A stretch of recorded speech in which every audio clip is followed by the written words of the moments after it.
माननीय शिक्षण संचालक यांच्या शाळा बंद व शिक्षण चालू या उपक्रमांतर्गत सोलापूर जिल्हा परिषद माध्यमिक शिक्षण विभाग, शिक्षणाधिकारी साहेब, सोलापूर जिल्हा गणित अध्यापक मंडळ आणि माझ्या प्रशालेचे मुख्याध्यापक यांच्या प्रेरणेने मी आनंद दुधाल संभाजीराव शिंदे प्रशाला येथे सहशिक्षक म्हणून मागील 22 वर्षापासून अध्यापन करीत आहे. विद्यार्थी मित्रांनो, आज मी तुम्हाला इयत्ता 9वी ते भाग 2 गणित भाग 2 या विषयातील पहिले प्रकरण भूमितीतील मूलभूत संबोध या प्रकरणाचं मार्गदर्शन करणार आहे. विद्यार्थी मित्रांनो, चला तर आपण प्रकरणाला सुरू करूया. भूमितीतील मूलभूत संबोध. विद्यार्थी मित्रांनो, भूमिती नीट पाहिलं तरी भूमिती जवळपास इसवी पूर्व 3000 वर्षापासून या विषयाचा वापर केलेला दिसून येत आहे. फार प्राचीन काळी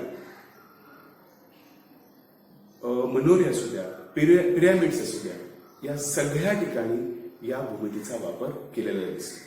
कित्येक शिल्प असू द्या, इमारती असू द्या, प्राचीन इमारती असू द्या, या सगळ्यांमध्ये या भूमितीचा वापर केलेला दिसून येतो. तर विद्यार्थी मित्रांनो, आपल्याला आपल्या भारतीय शास्त्रज्ञ जसं ब्रह्मगुप्त, आर्यभट्ट, विहीर मिहीर, भास्कराचार्य यांनी या भूमितीचा पुढे विकास किंवा त्यांच्या अभ्यासामध्ये त्या पुढच्या भागामध्ये त्यांनी विकास केलेला आहे. तर विद्यार्थी मित्रांनो, या ठिकाणी आपल्याला असं आढळून येतं, या भूमितीशिवाय कुठलाही क्षेत्र हे अजिबात डेव्हलप किंवा विकास करू शकत नाही.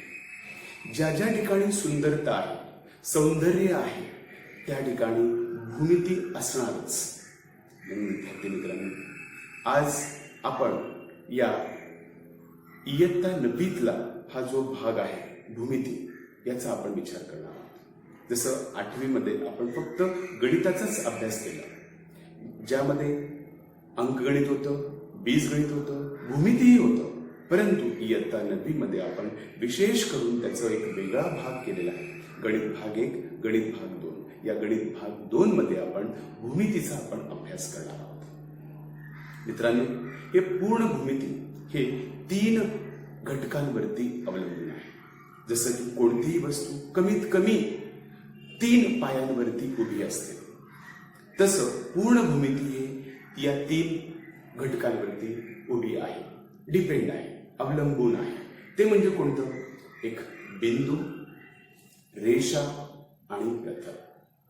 मित्रांनो, हे बिंदू हे यामध्ये आपल्याला बिंदू असं म्हणतो.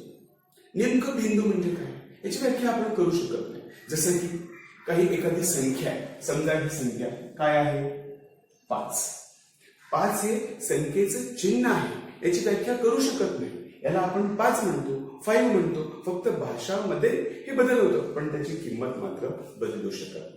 अगदी तसं अक्षर असेल, समजा हे ए आहे, हे अक्षर आहे, ओके, यामध्ये हे चिन्ह आहे.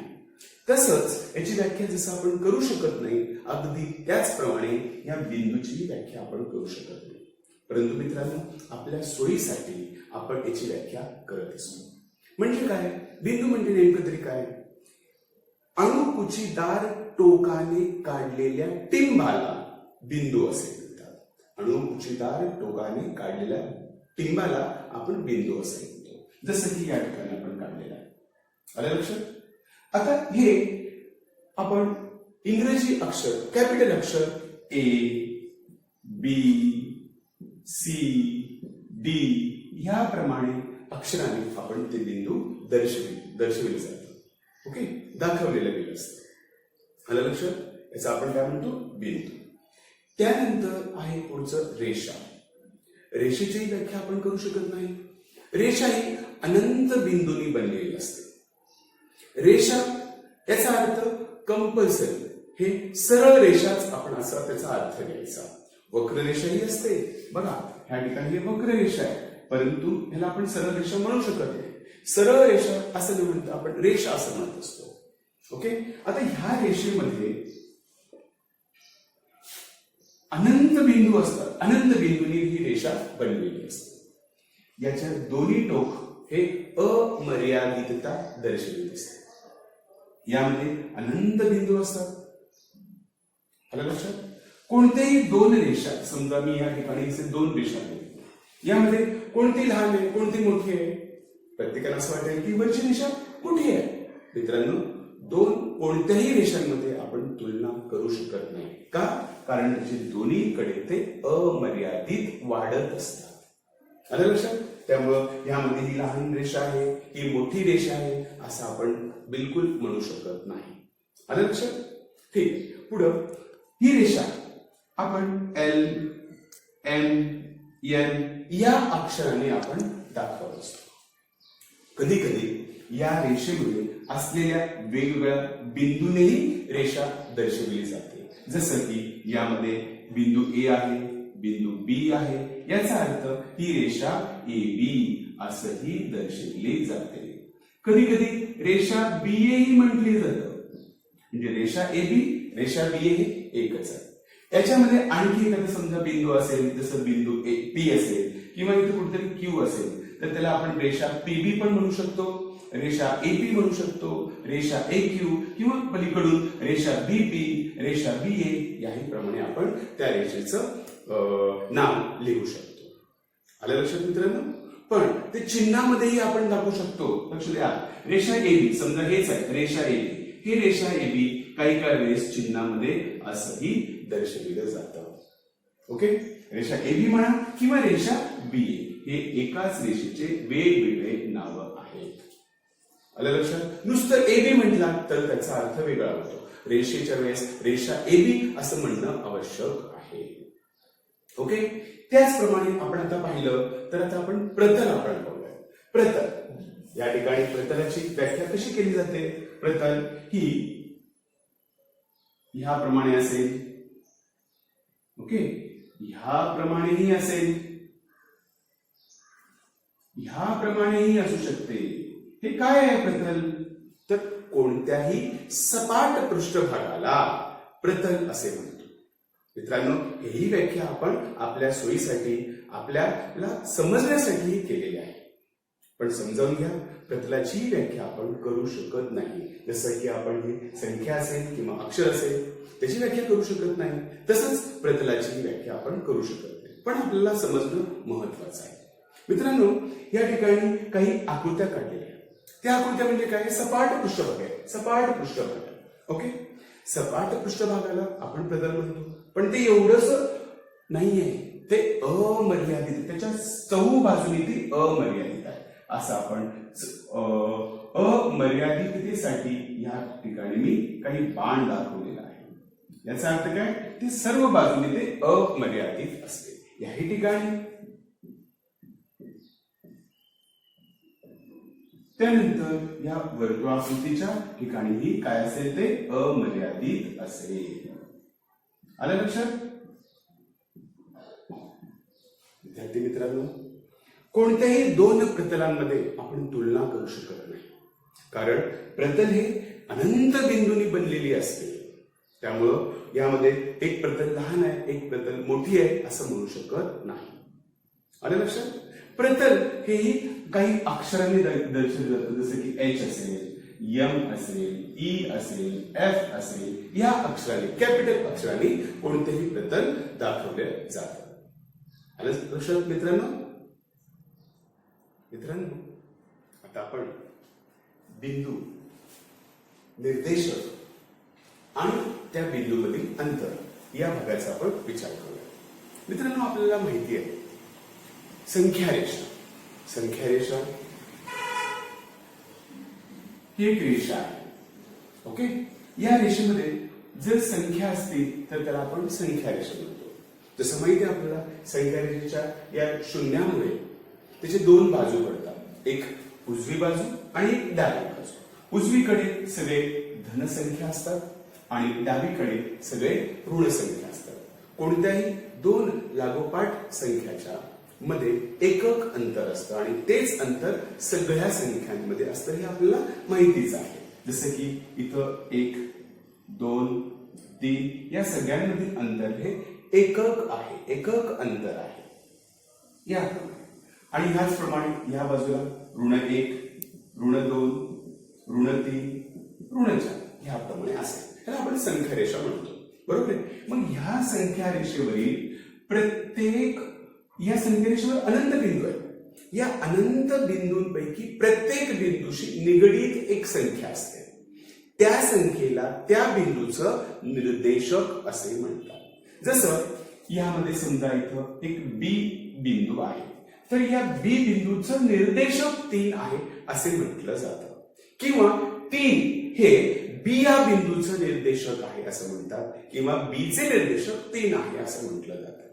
समजा या ठिकाणी ए असेल, या ठिकाणी सी असेल, इथं डी असेल, ओके, इथं एम असेल. अगदी याचप्रमाणे एम या बिंदूचं निर्देशक 4 आहे, ए या बिंदूचं निर्देशक 1 आहे. ऑब्व्हियसली हे काय असणार, धन असणार आहे. आणि डी या बिंदूचं निर्देशक ऋण 1 आहे, सी या बिंदूचं निर्देशक ऋण 3 आहे. ओके, म्हणजे काय समजायचं आपण लिहिलं, सी या बिंदूचे निर्देशक ऋण 3 आहे असं म्हटलं जातं. बरोबर. ते चिन्हामध्ये याही प्रमाणे लिहिलं जातं. सी चे निर्देशक ऋण 3 आहे. याचप्रमाणे इतर पुढच्याही बिंदू समजा बी या बिंदूचे निर्देशक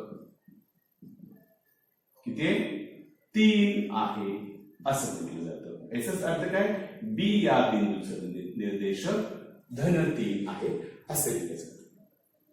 मित्रांनो, बिंदू आणि निर्देशक हे जेव्हा आपल्याला समजतं, आता आणखी फार महत्वाचं आहे, तर या दोन निर्देशकांमध्येही अनंत बिंदू असतात आणि या प्रत्येक बिंदूशी निगडीत एक निर्देशक असतोच. जसं की ते दशांश चिन्हामध्ये असेल, अपूर्णांकामध्ये असेल, अपरिमेय संख्याही असू शकते. जसं आपल्याला माहिती आहे वर्गमुळात 2, वर्गमुळात 3 याही संख्या आपण या ठिकाणी दर्शविता येत असते. ओके, आलं लक्षात?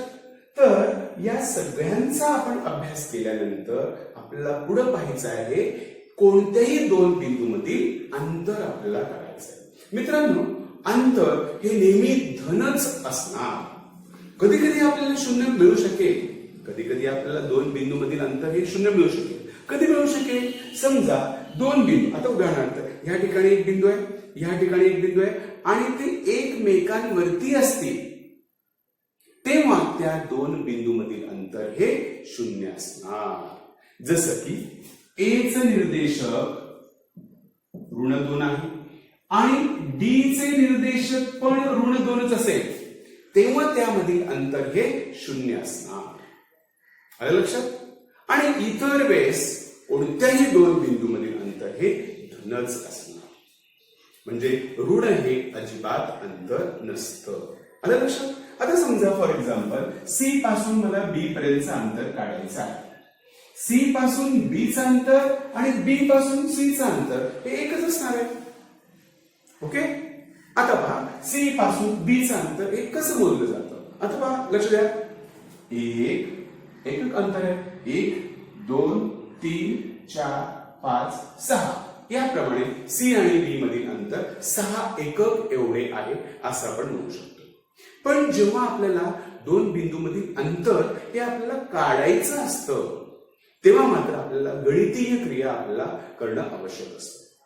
यासाठी मित्रांनो तुम्हाला कशाची गरज आहे, दोन संख्यांमध्ये लहान मोठेपणा तुम्हाला ओळखता यायला पाहिजे. मित्रांनो, एक अतिशय महत्वाची गोष्ट आहे, लक्ष द्या. संख्या रेषेमध्ये डावीकडून उजवीकडे जाणारी संख्या हे नेहमी मोठे मोठे असतात, चढता क्रम असतो.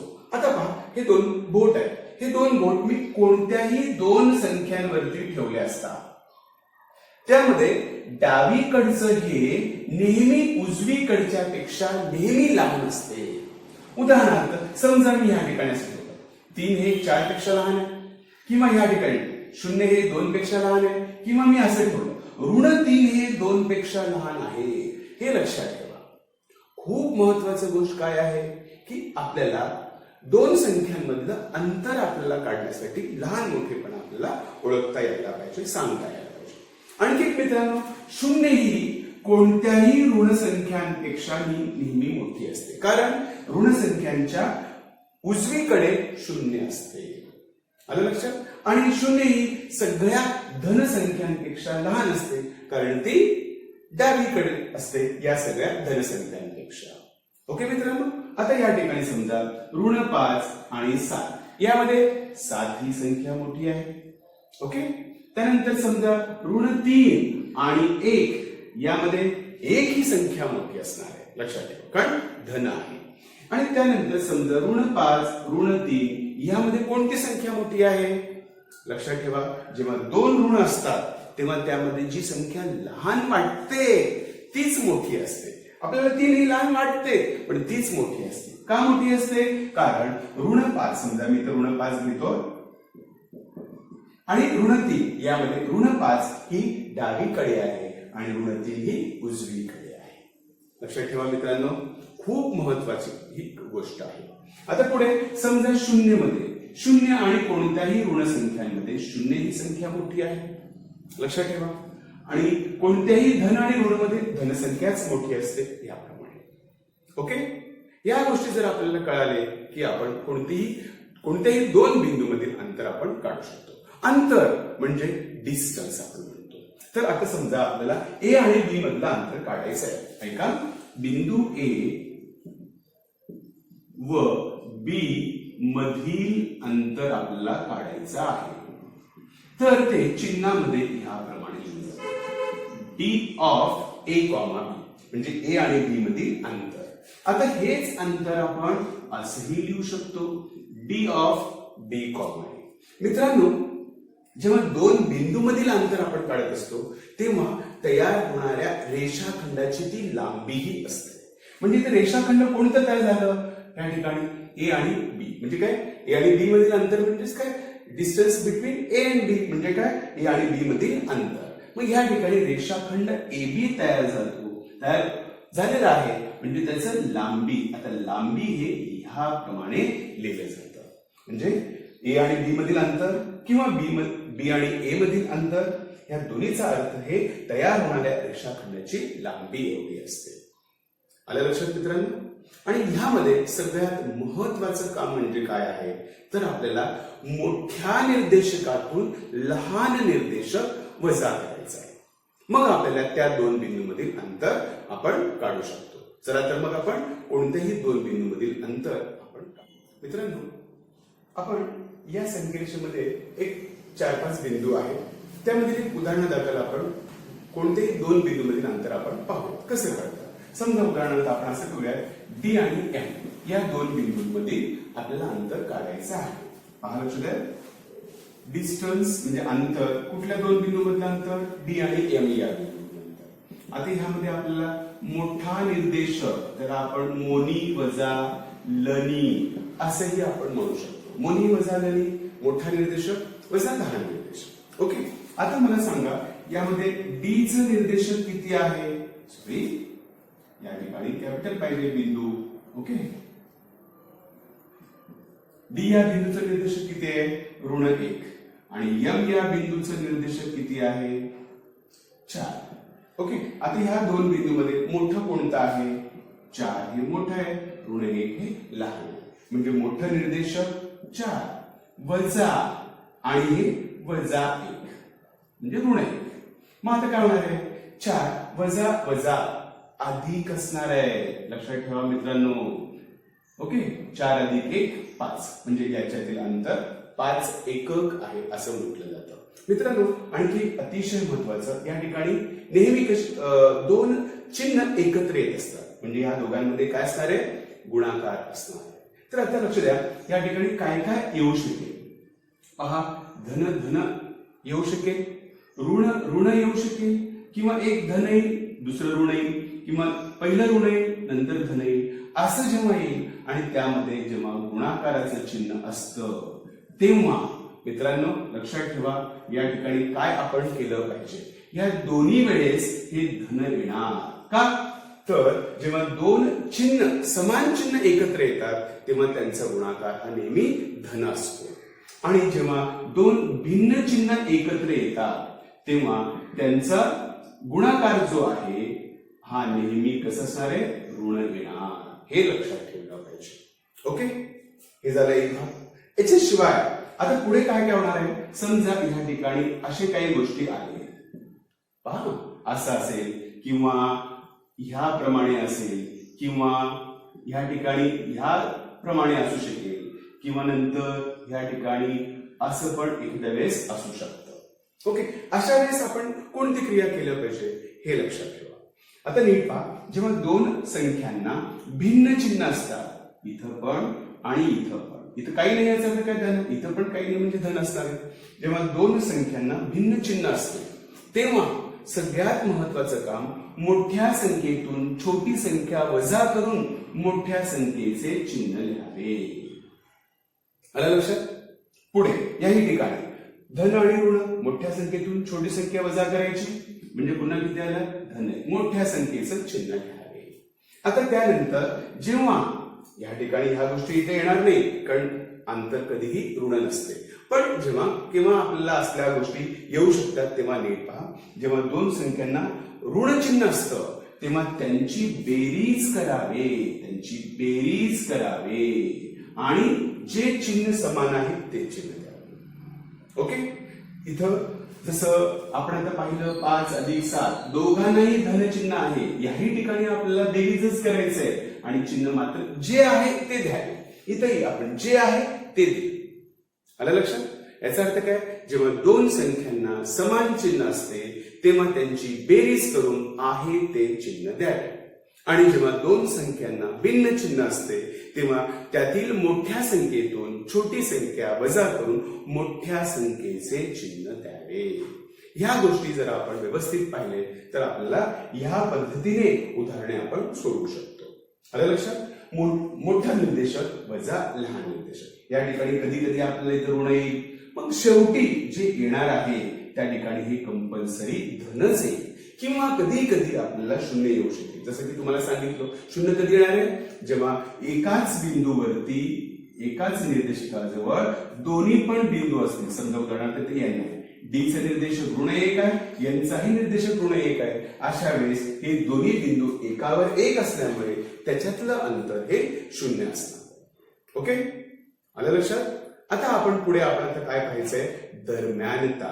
हा पुढचा मुद्दा आपण पाहणार आहोत, दरम्यानता. ओके मित्रांनो, दरम्यानता नीट लक्ष द्या. समजा एका बेंचवरती तुमच्या वर्गामध्ये एक राम, श्याम आणि अनिल असे 3 विद्यार्थी आहेत. ते तिघेही एकाच बेंचवरती बसलेले असतील. राम, श्याम आणि अनिल हे तिघेही एकाच बेंचवरती बसलेले आहेत. ओके, आणि हे तुम्ही जाऊन तुमच्या वर्ग शिक्षकांना सांगितलेलं आहे. ते तिघेही भांडत आहेत असं आपण काहीतरी कंप्लेंट त्यांना सांगितलं.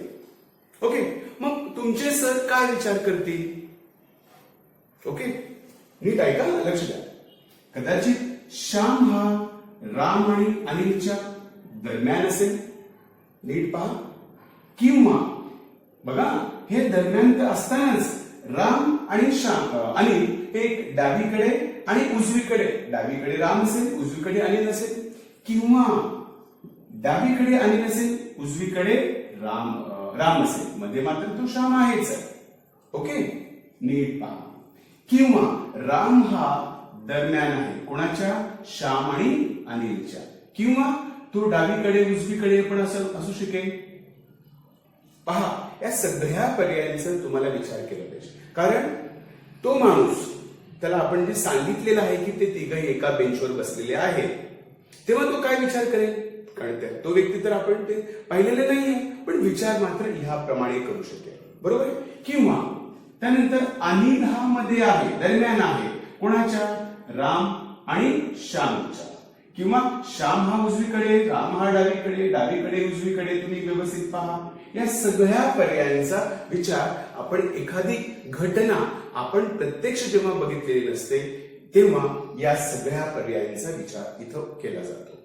ओके, मग ह्यामध्ये एस हा या दोघांच्या दरम्यान आहे, आर हा या दोघांच्या दरम्यान आहे, ए हा आर आणि एस या दोघांच्या दरम्यान आहे. आलं लक्षात? म्हणजे अशा वेळेस चिन्हामध्ये आपण असे लिहू शकतो की एस हा आर आणि ए च्या दरम्यान आहे असं म्हटलं जातं. आलं लक्षात?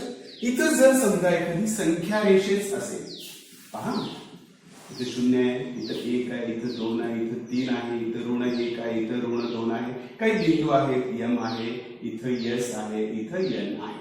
पहा ना, लक्षात. आता नीट पाहिलं, एस हा बिंदू एम आणि एनच्या दरम्यान आहे असं आपण म्हणतो जातो. बरोबर आहे? ते चिन्हामध्ये कसं लिहिलं जातं? M dash S dash M, कधी कधी N dash S dash M असंही लिहिलं जातं. मग आता आपल्याला पाहायचं काय आहे तर एस हा बिंदू एम आणि एनच्या दरम्यान आहे हे आपण काही गणितीय कृती आपण करू शकतो. जसं की या ठिकाणी पहा, एम आणि एस यामधील अंतर, तसंच एस आणि एन यामधील अंतर काढून जेवढी बेरीज येते तेवढीच बेरीज जर एम आणि एन मधील अंतरा एवढं असेल तेव्हा इथला जो एस हा बिंदू आहे तो या दोघांच्या एम आणि एनच्या दरम्यान आहे असं आपण म्हणू शकतो. आलं लक्षात? खूप महत्वाचे आहे मित्रांनो. आज आपण याच ठिकाणी थांबूया. पुढील भागात आपण सराव संच 1.1 घेऊया. ठीक आहे?